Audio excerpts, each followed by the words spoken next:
Welcome back to our channel. So today in this video, we are going to discuss about how to increase download speed on TeraBox. So without wasting much of our time, let's get straight into the video. So for this, all you gotta do is simply tap open your TeraBox app and check if you have updated the latest version of it or not. Now, to improve your TeraBox download speeds, you need to focus on optimizing your network connection and utilizing available features within the TeraBox.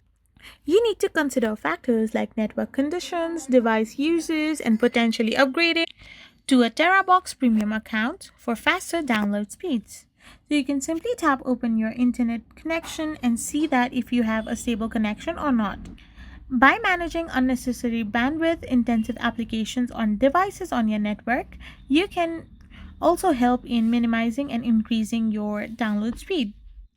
Likewise, you can also clear your cache and update your browser to increase the download speed. Also, you can consider using a VPN.